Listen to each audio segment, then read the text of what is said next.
So growing up, I grew up in the church. And it started off really good, but getting into them later teenage years, every teenager becomes rebellious. And when you're a pastor's child, it's a little extra because you feel like you're missing out on something. They're holding you back from something. And as soon as I was able, that's when I rebelled. Extremely. I won't go into details, but there was drugs involved and guys involved and things like that. And you know, I still went to church, but I wasn't committed. And that was the problem. I came down here to go to school. I'm from Kentucky. I came to South Carolina to go to college.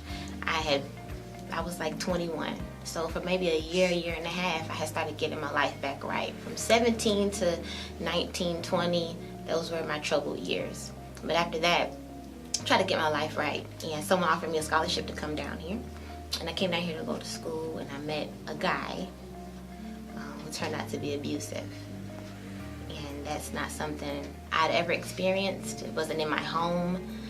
I had never been through anything like that before. And I was afraid. I acted out of fear. And one day I went to go put him out of my house, and he didn't want to leave. And I pulled a knife to scare him. He wanted to fight over the knife. And one thing led to another, and I took his life that day. When I went to court, I got an 18-year sentence.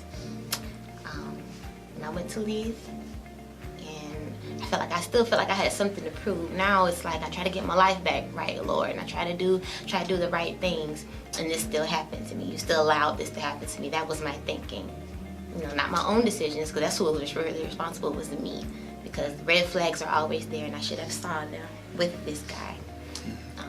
He wasn't living the kind of lifestyle I was trying to live. He was living that street lifestyle that I had glamorized, that I had tried to get away from. So those are my actions, my decisions. Not to excuse what he did to me, but those are my decisions.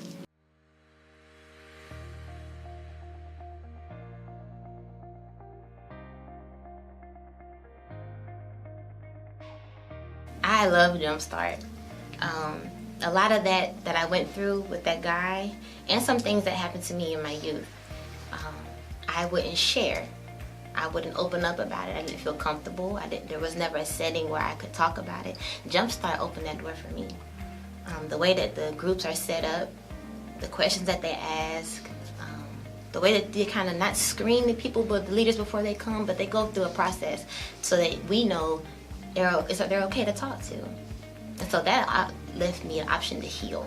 I had been through many classes the whole time I was in prison: anger management, positive thinking, all that stuff. And I would sit there and I would listen, but I wouldn't participate. Jumpstart made me comfortable to participate. And it's based off the purpose-driven life, and that was my whole thing. I'm not living up to my purpose. I'm not living up to who I was supposed to be. And that class helped me see. I come out, and but until I get a job there, I have a place to stay. I don't have to pay until I get a job. They get me groceries. They take me to all my appointments. They have connections. I got free glasses from Lens Crafters. They take me to church. They take me to Bible studies. I have a mentor that comes and sees me every week. You know, she texts me throughout the week. How are you doing? Anything you need me to pray with you about? Just to see how I am. And you know, I'm in South Carolina. I'm not from here. I have no one, but in Jumpstart, I feel like I have people.